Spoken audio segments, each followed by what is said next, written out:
নমস্কাৰ বন্ধু-বান্ধৱীসকল, কি খবৰ আপোনালোকৰ? আপোনালোকক মোৰ ইউটিউব চেনেল পৰুৱা টিপছ এণ্ড ব্লগছলৈ পুনৰবাৰ স্বাগতম জনাইছোঁ। আজিৰ ভিডিঅ'টোৰ টাইটেল আৰু থাম্বনেইল চাই হয়তো আপোনালোকে গমেই পাইছে যে কোনটো টপিকৰ ওপৰত ভিডিঅ'টো বনাবলৈ লৈছোঁ। আজিৰ ভিডিঅ'টো যিহেতু কিছুমান কেণ্ডিডেটৰ বাবে ভাল খবৰ আৰু কিছুমান কেণ্ডিডেটৰ বাবে বেয়া খবৰ লৈ আহিছোঁ, আপোনালোকে সকলোৱে চাই লওক ভিডিঅ'টো লাষ্টলৈকে। বন্ধু-বান্ধৱীসকল, আপোনালোকে হয়তো জানে যে CM ছাৰে এই যি আছাম পুলিচৰ আৰু আছাম ফৰেষ্টৰ এই ভেকেঞ্চিখিনি যোৱা ডিচেম্বৰ মাহত ওলাইছিল, সেই ভেকেঞ্চিখিনিৰ ইণ্টাৰভিউসমূহ নৱেম্বৰ মাহত পতাৰ কথা কৈছিল আৰু আমিও সেইধৰণে আপোনালোকক নৱেম্বৰ মাহতেই এই ইণ্টাৰভিউখিনি হোৱাৰ কথা জনাইছিলোঁ। যিহেতু নৱেম্বৰ মাহত এই ইণ্টাৰভিউখিনি হোৱা কথা আছিলে, গতিকে সেয়ে বহু বন্ধু-বান্ধৱীয়ে যিহেতু আগৰে পৰা ইয়াৰ বাবে প্ৰেক্টিচ চলাই আছিলে আৰু এতিয়া যিহেতু নৱেম্বৰ মাহ আহি পাবৰেই হ'ল, অৰ্থাৎ ছেপ্টেম্বৰ, অক্টোবৰ আৰু নৱেম্বৰ মাজত মাথো যিহেতু 2টা মাহ আছে, সেয়ে কেণ্ডিডেটসকলে ইণ্টাৰভিউৰ বাবে প্ৰেক্টিচ ভালদৰে চলাবলৈ লৈছিলে।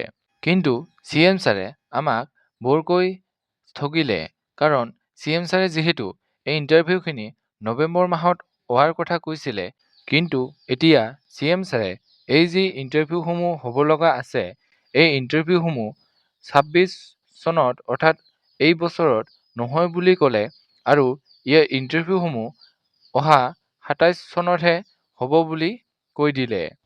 যিহেতু CM ছাৰৰ এই নিউজটো পাই বহুতৰে মন ভাঙি গৈছে। তেওঁলোকে যিহেতু নৱেম্বৰত ইণ্টাৰভিউটো হ'ব বুলি ভাবি আছিলে আৰু তাৰ বাবে যিহেতু তেওঁলোকে এপ্লাই হোৱাৰে পৰা দৌৰি আছিলে, কিন্তু এতিয়া যিহেতু CM ছাৰে কৈয়ে দিলে যে এই বছৰত ইণ্টাৰভিউ নহয়, গতিকে তেওঁলোকৰ মন ভাঙি গৈছে আৰু তেওঁলোকৰ দৌৰিব মন নোযোৱা হৈছে। CM ছাৰৰ সেই বক্তব্যখিনি যদি আপোনালোকে শুনা নাই, তেন্তে এবাৰ শুনি লওক।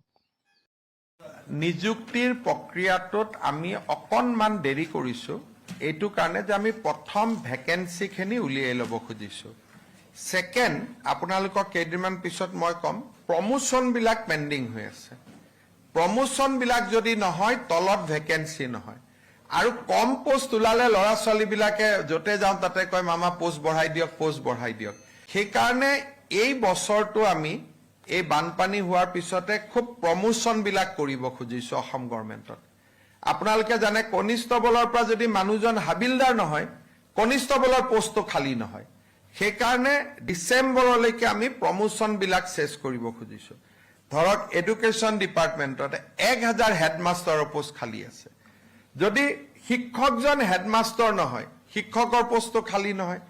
সেইকাৰণে আমাৰ টাৰ্গেটটো হ'ল 2 লাখ ভেকেঞ্চি ওলোৱা, যাতে এই 5 বছৰত আমি 2 লাখ বা মোটামুটি 2 লাখ নিযুক্তি দিব পাৰোঁ। সেইকাৰণে এই বছৰটোত আমি প্ৰমোশ্যনখিনি কৰিম, যাতে মেক্সিমাম ভেকেঞ্চি উলিয়াব পাৰোঁ। আৰু 2027 চনৰ পৰা আমি এপইণ্টমেণ্টবিলাকৰ কাম আৰম্ভ কৰিম। 26 চনটো আমাৰ হ'ল পোষ্ট বিচৰা কাম, যে মেক্সিমাম পোষ্ট যাতে। CM ছাৰে যিহেতু ক'লে যে এইবাৰ তেওঁলোকে ভেকেঞ্চি প্ৰমোশ্যন কৰিব আৰু ভেকেঞ্চি তেওঁলোকে উলিয়াব, আৰু যে এই ভেকেঞ্চিখিনি ওলাব সেইখিনি তেওঁলোকে অহা বছৰত উলিয়াই দিব, অৰ্থাৎ অহা বছৰত এডভাৰটাইজমেণ্ট দিব আৰু তাৰ পিছতে তেওঁলোকে ইয়াৰ নিযুক্তি প্ৰক্ৰিয়াসমূহ আৰম্ভ কৰি দিব। গতিকে যিসকলৰ এতিয়ালৈকে ফিজিকেল টেষ্টৰ বাবে ভালদৰে প্ৰস্তুতি হোৱা নাছিলে, তেওঁলোকৰ বাবে ভাল খবৰ, কাৰণ তেওঁলোকে ইয়াৰ বাবে টাইম পাইছে। আৰু লগতে যিহেতু ইয়াৰ অনলাইন এপ্লাই পুনৰ আৰম্ভ কৰি দিব, গতিকে যিসকল বন্ধু-বান্ধৱীৰ যোৱা বছৰত বয়স হোৱা নাছিলে, তেওঁলোকেও এইবাৰ অনলাইন এপ্লাই কৰিব পাৰিব। যদিহে আপোনালোকে CM ছাৰৰ এই বক্তব্যখিনি শুনি প্ৰেক্টিচ এৰি দিবলৈ লৈছা, তেন্তে আপোনালোকে বেয়াকৈ পস্তিব লাগিব, কাৰণ এইবাৰ কম্পিটিশ্যনৰ লেভেল বহুত হাই হ'ব আৰু যদি এবাৰ ৰানিঙৰ টাইমিংটো বাঢ়ি যায়, তেন্তে সেইটো কমোৱাত বহুত অসুবিধা হ'ব। গতিকে আপোনালোকে দিনত এবাৰ হ'লেও ৰানিঙৰ প্ৰেক্টিচ কৰি থাকিব। এইখিনি আছিল আজিৰ ভিডিঅ'। CM ছাৰৰ এই কথাখিনি শুনি আপোনালোকে ফিজিকেল টেষ্টৰ বাবে প্ৰেক্টিচ বন্ধ কৰি নিদিব, কাৰণ যিহেতু CM ছাৰে নতুন ভেকেঞ্চি ওলোৱাৰ কথাহে কৈছিলে, গতিকে যদি পুৰণা ভেকেঞ্চিখিনিৰ ইণ্টাৰভিউ পাতি দিয়ে, তেতিয়া যাতে আপোনালোকে প্ৰেক্টিচ কৰা নাই বুলি এক্সকিউজ দিব নোৱাৰে। তো এইখিনি আছিল আজিৰ ভিডিঅ'। তো যেতিয়া ইয়াৰ ইণ্টাৰভিউৰ বিষয়ে কিবা আপডেটছ আহে তো আপোনালোকক ভিডিঅ'ৰ যোগেৰে জনাই দিম। তো আপোনালোকে চেনেলটো ছাবস্ক্ৰাইব কৰি থ'ব। তো আজিলৈ ইমানেই। জয় হিন্দ, জয় আই অসম।